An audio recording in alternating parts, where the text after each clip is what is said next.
Movimientos de resistencia de los pueblos originarios de la Via Yala en la colonia. Rebeliones indígenas. Durante la colonia, los españoles impusieron su sistema político, administrativo, social, cultural y económico, sin respetar las formas de organización y de vida que tenían los pueblos de esta región. Los indígenas tuvieron que buscar diversas formas de resistencia étnico-cultural para preservar sus espacios de autodeterminación, la no explotación y maltratos que cometían los colonizadores. Es por eso que surgieron muchos líderes de los pueblos indígenas, cansados del abuso de poder de los españoles. Los indígenas se organizaron, se rebelaron y lucharon contra ellos. Causas de las rebeliones indígenas. Una de las causas más relevantes fue la Reforma Borbónica, que era un conjunto de medidas políticas, religiosas, culturales y económicas implementadas por los Borbones españoles durante el siglo XVIII con el objetivo de aumentar su poder en las colonias. Entre estas tenemos al aumento de impuestos como las alcabalas y tributos, al reparto forzoso de mercancías traídas de España para el consumo de los indígenas y el cobro de intereses, el desconocimiento de las autoridades tradicionales de los indígenas y la discriminación. También tenemos al abuso, maltrato y explotación a los indígenas, los abusos de los clérigos de la Iglesia Católica, el mantenimiento del sistema de la mita. Entre los líderes que encabezaron este movimiento de resistencia indígena de los pueblos de la Via Yala tenemos al cacique Atuey. El cacique taíno Atuey de la región de Guayabá en la isla La Española, en Centroamérica, encabezó una rebelión contra los conquistadores españoles. Al comprender lo inútil de su resistencia, se vio obligado a emigrar hacia Cuba, y en esta constituyó la primera manifestación de lucha de los aborígenes. En Cuba, Atuey alertó a los indígenas sobre la crueldad de los españoles y de su interés por el oro.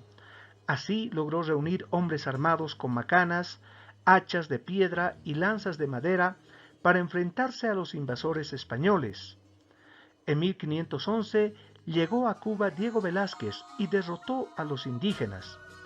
Atuey fue perseguido, atrapado y condenado a morir en la hoguera por herejía y rebeldía.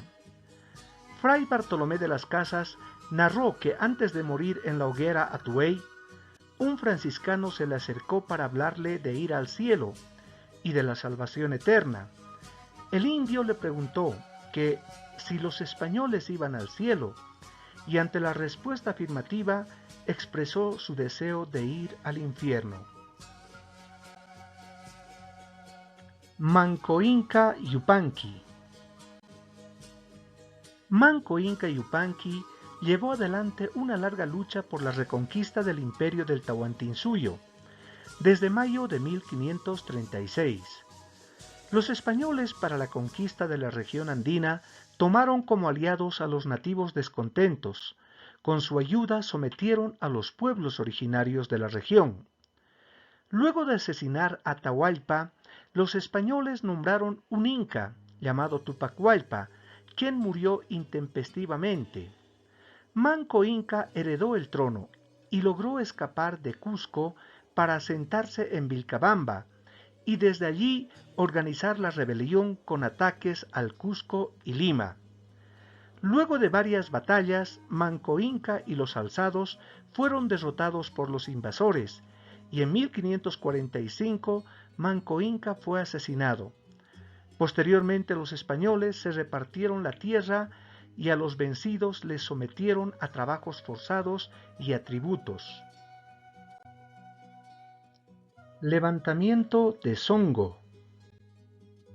En la colonia, la población de Songo, ubicada en la provincia Murillo, La Paz, estaba reducido a una encomienda cocalera. Los songueños pagaban una tasa excesiva de tributos al encomendero español Alonso Alvarado y a su hijo. Además fueron llevados a trabajar como mitayos en las minas de oro de Tipuani. Por esa razón, el indígena Gabriel Guaynaquile y su cuñado Gabriel Ayla se sublevaron contra los españoles el 11 de diciembre de 1623, matando a un rescatista de nombre Salvador de Palos. También tomaron prisionero al cura Diego Patiño. Después, al amanecer del 16 de diciembre, atacaron a los españoles en el pueblo de Songo, tomando el control del pueblo y de la región. Meses después, el padre Bernardino de Cárdenas viajó a Songo a convencerle a Gabriel Guaynaquile de terminar con el alzamiento y entregarse con la promesa de no ser castigado. Sin embargo, el 5 de octubre de 1624, Gabriel fue ahorcado en la plaza de Songo y luego descuartizado. Los pedazos fueron desparramados en el camino como escarmiento a las sublevaciones. Aruma, jefe chiriguano. En 1727 se inició un gran levantamiento del siglo XVIII que mantuvo en armas a toda la región chiriguana hasta 1735 en la región del Gran Chaco, en la provincia cordillera Santa Cruz. Las causas del levantamiento fueron la colonización española de áreas cercanas a Tarija, encabezada por misioneros jesuitas, dominicos, franciscanos y ganaderos españoles que codiciaban los ricos pastos. En octubre de 1727, los indios chiriguanos, que un mes antes habían abandonado el pueblo misional de Tariquía, alzados en armas, asaltaron varios rancheríos en los valles de Chiquiacá y Salinas, al mando del cacique Juan Bautista Aruma, saqueando e incendiando viviendas e iglesias. El resultado fue de muchas muertes, entre estos 3 sacerdotes dominicos, aprehensión de cautivos y huida de los pobladores, que se refugiaron en Tarija. Santos Atahualpa. Juan Santos Atahualpa fue un apu inca, declarado descendiente de Atahualpa. Sublevó a los indígenas del Gran Pajonal en la selva peruana contra las misiones franciscanas en 1742, a raíz de que la Iglesia no hacía nada por todos los abusos de los españoles. Su meta era restaurar el imperio inca y expulsar a los españoles y a sus esclavos negros. Al frente de las tribus selváticas, logró controlar un extenso territorio de la selva central del Virreinato del Perú. Esta rebelión no pudo ser sometida por la autoridad virreinal. Para Juan Santos, el mundo se dividía en 3 reinos soberanos: España para los españoles, África para los africanos y América para los indios, mestizos y criollos.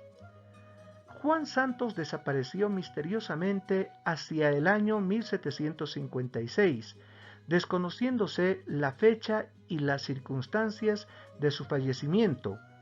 El mismo virrey Manso de Velasco, en su memoria fechada en 1761, escribió al respecto: «Desde el año 1756 no se ha dejado sentir el indio rebelde, y se ignora su situación y aún su existencia». Tomás, Dámaso y Nicolás Catari. Tomás Catari nació en 1740 en el ayllu de San Pedro de Macha, Potosí. En la región de Chayanta, al norte de Potosí, en 1777 comenzó una rebelión.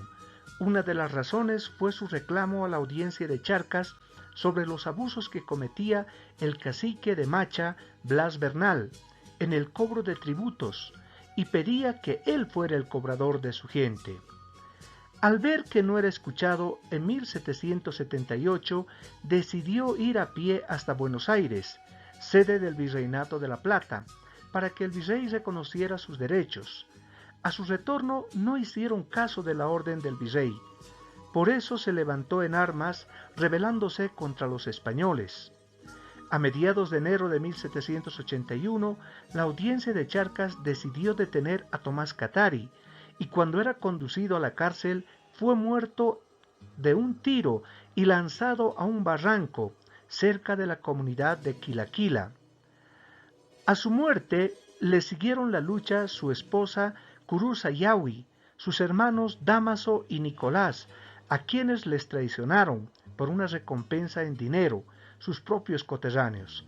Finalmente Dámaso y Nicolás fueron ejecutados. Santos Mamani. En la región de Paria, Oruro, la población indígena, cansada de los abusos del corregidor Manuel de la Bodega, del cobro de repartos, del nombramiento de autoridades ilegítimas y de la orden de apresamiento de su líder Santos Mamani, el 15 de enero de 1781 se levantaron en Chayapata, donde estaba el corregidor, dándole muerte a este.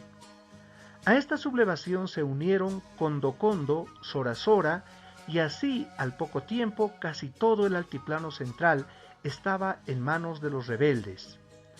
El 10 de febrero de 1871, los indígenas, unidos a los mestizos y criollos de Oruro, entre estos Sebastián Pagador, atacaron a la ciudad para matar y saquear las casas de los españoles. Una vez establecidos en la ciudad, los indígenas rompieron relaciones con los criollos, ya que querían que estos se vistieran como ellos y les devuelvan los tributos. La solución fue devolverles los tributos a los indígenas para que salgan de la ciudad.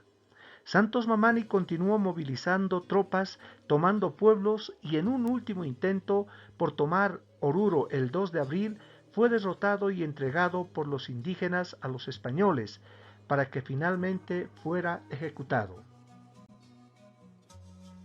José Gabriel Condorcanqui, Túpac Amaru. José Gabriel Condorcanqui, conocido como Túpac Amaru, organizó una gran rebelión en el Perú, junto a su esposa Micaela Bastidas y los indígenas de la región. En 1776 se pronunció contra las reformas españolas e inició sus reclamos en Tinta, Cusco y Lima, por el alza de las alcabalas, por el trabajo forzado y muerte de los indígenas en las minas mediante la mita. Al no ser escuchado, inició la sublevación el 4 de noviembre de 1780, capturando y después ejecutando al corregidor Antonio de Arriaga. Después, el 18 de noviembre de 1780, se enfrentó y derrotó al ejército español en la batalla de Sangarará. Luego de ganar esta batalla, cercó Cusco con sus hombres, pero no logró tomarla. En cambio, fue apresado junto a sus familiares. El 18 de mayo de 1781 se cometió una de las más atroces masacres. Túpac Amaru, luego de ser sometido a un juicio, fue descuartizado, tirado por 4 caballos y decapitado, luego de presenciar el exterminio de su familia en la plaza de Cusco. Junto a él fue asesinada también su cónyuge Micaela Bastidas y su hijo en la horca. Sus miembros fueron exhibidos en diferentes lugares como una advertencia a las rebeliones.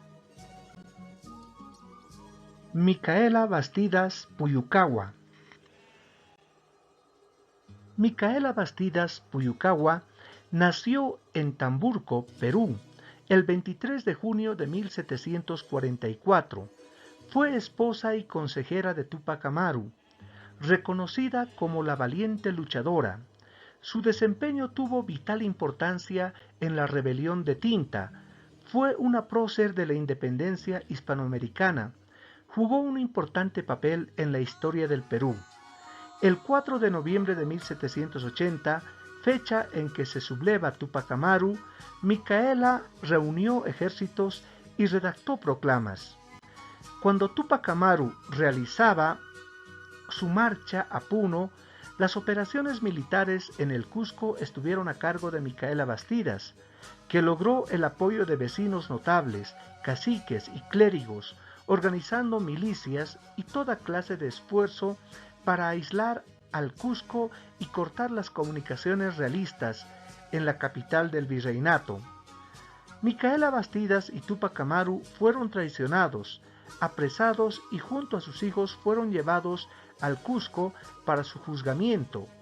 Micaela Bastidas fue asesinada cruelmente luego de ver junto a Túpac Amaru la muerte de su hijo en la horca el 18 de mayo de 1781.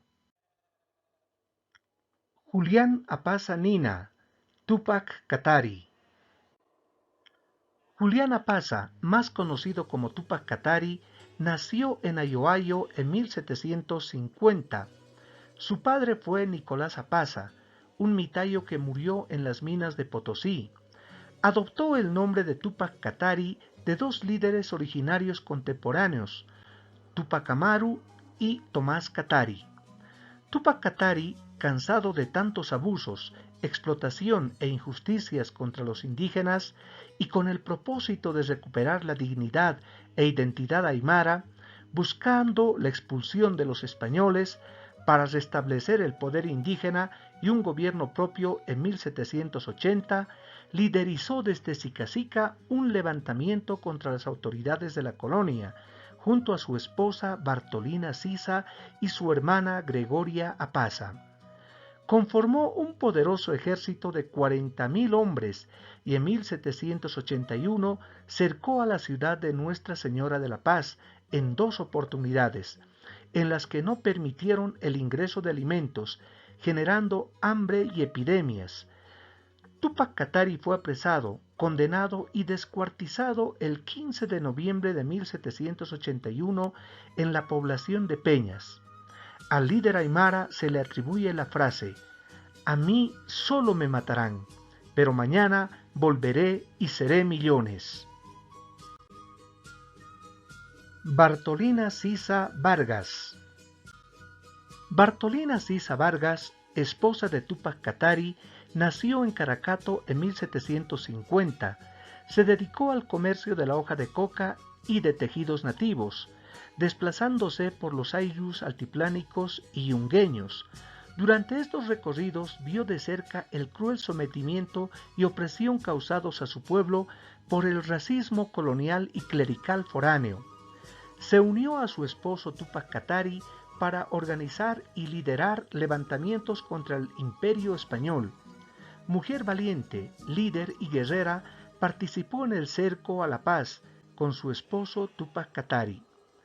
Bartolina Sisa fue traicionada y entregada a los españoles.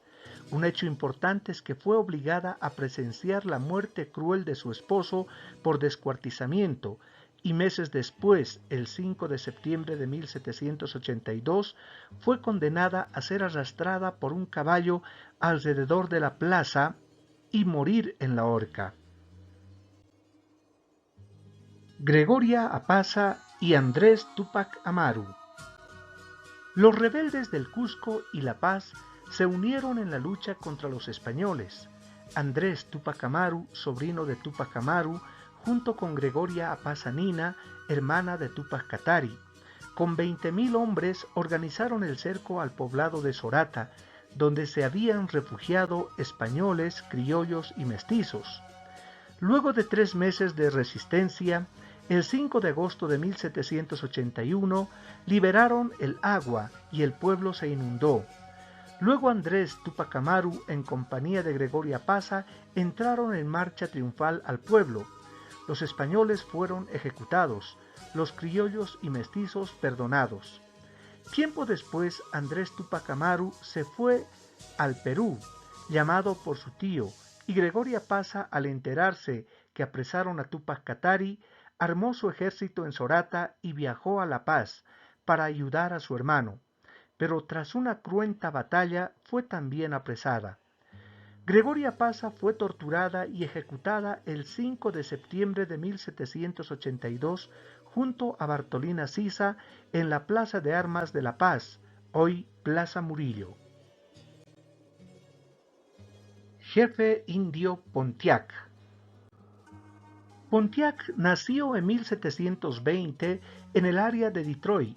Fue jefe de la tribu Ottawa y uno de los líderes de la resistencia indígena en América del Norte.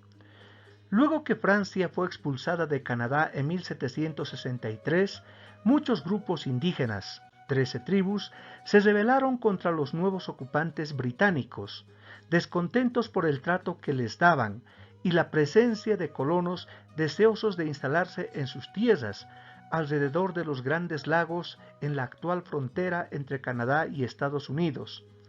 Los jefes de la insurrección fueron Pontiac, de la nación Ottawa, Guyasuta, de la nación Seneca, perteneciente a la nación iroquesa, y Casqué, de la tribu Saulnais, influenciados por el profeta Delaware Neulin, quien proponía volver a la vida indígena expulsando a los europeos y todas sus costumbres. Al principio, la acción rebelde se basó en la destrucción de los fuertes de la zona y el exterminio de todos sus habitantes. Luego de varios enfrentamientos, logró que los británicos reconocieran la propiedad de sus tierras ancestrales, y Pontiac optó por la paz. Por esa razón, en 1769, un indio Illinois llamado Perro Negro asesinó a Pontiac. Consecuencias de las rebeliones indígenas. Entre las consecuencias podemos manifestar el maltrato, explotación y sometimiento a los indígenas mediante la fuerza y matanzas, el escarmiento visible mediante ejecuciones públicas de los líderes que se rebelaban, la prohibición para hablar en el idioma nativo y quedar prohibida toda manifestación artística o literaria que hiciera referencia al pasado, el inicio del mayor conflicto económico, político y social, además de cultural, en las colonias, el cuestionamiento de los indígenas a la política de la colonia, lo que convirtió en el inicio de una lucha para autogobernarse, la abolición de todos los títulos de nobleza indígena. Recordemos la siguiente frase de Túpac Katari: hoy me matan, pero mañana volveré y seré millones. Muchas gracias.